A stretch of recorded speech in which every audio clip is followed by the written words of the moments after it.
নমস্কার বন্ধুরা, আজকের ভিডিওতে আলোচনা করব ভাগলপুর থেকে রামপুরহাট পর্যন্ত নতুন রেল লাইন নিয়ে। কেন্দ্রীয় মন্ত্রিসভা ইতিমধ্যেই এই প্রকল্পকে সবুজ সংকেত দিয়েছেন। প্রায় 177 কিলোমিটার দীর্ঘ এই রুট বিহার, ঝাড়খণ্ড এবং পশ্চিমবঙ্গ এই তিনটি রাজ্যের মধ্যে বিস্তৃত। এর জন্য বরাদ্দ হয়েছে প্রায় 3169 কোটি টাকা। এখন প্রশ্ন উঠছে, কেন এই প্রকল্প এত গুরুত্বপূর্ণ? দেখুন, প্রথমত এই রেলপথে যাত্রী ও মালগাড়ি চলাচলের চাপ অনেক বেশি। এক লাইনের জন্য অনেক সময় ট্রেন দেরি হয়। ডাবল লাইন হয়ে গেলে একসাথে দুই দিকে ট্রেন চলতে পারবে, ফলে সময় অনেকটাই কমে আসবে। যাত্রীদের ভ্রমণের সময় প্রায় 1 থেকে 1.5 ঘন্টা বাঁচবে। তৃতীয়ত, মালবাহী পরিবহন আরও দ্রুত হবে।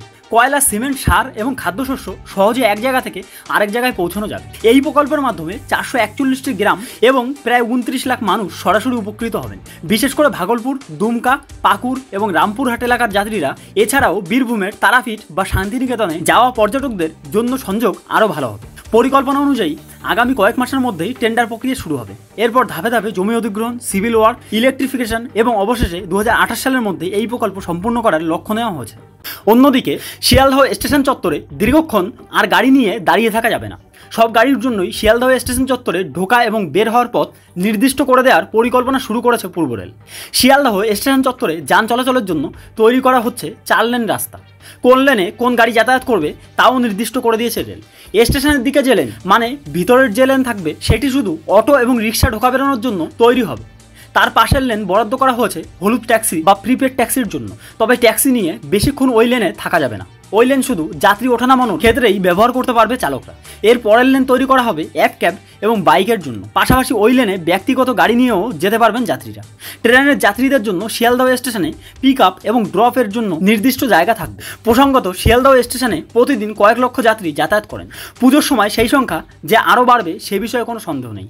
ব্যস্ত সময়ে ট্রেন ঢুকলে মেন গেট দিয়ে বেরোনোর জন্য হুড়োহুড়ি পড়ে যায়। ভিড়ের সুযোগে মোবাইল চুরি, ছিনতাই, এমনকি মহিলাদের সময় নষ্ট হয় বলেও অভিযোগ। চরম বিশৃঙ্খলা দেখা যায় দক্ষিণ শাখার থেকে আসা যাত্রীদের বেরোনোর পথটিতেও। যাত্রী ভিড়ে ছোট্ট পথগুলিকে আরও সংক্ষিপ্ত করেছে হকারদের দোকানপাট। এই সমস্যা থেকে নিত্যযাত্রীদের মুক্তি দিতে নতুন পরিকল্পনা পূর্ব রেলের। অন্যদিকে বিহারেও আরও একটি বড় প্রকল্প অনুমোদিত হয়েছে। রেল সূত্রে খবর, বক্সার ভাগলপুর করিডোরের মোকামা থেকে মুঙ্গের পর্যন্ত প্রায় 82 কিমিরও বেশি রাস্তায় মোট 4টি লেন তৈরির প্রস্তাব অনুমোদিত হয়েছে। এই প্রকল্পের জেরে যাতায়াত ব্যবস্থার উন্নতির পাশাপাশি কর্মসংস্থানের সুযোগও বৃদ্ধি পাবে বলে আশা করা যাচ্ছে। রেল সূত্রে খবর, প্রায় 4447 কোটি টাকা ব্যয় ধরা হয়েছে এই প্রকল্পের জন্য।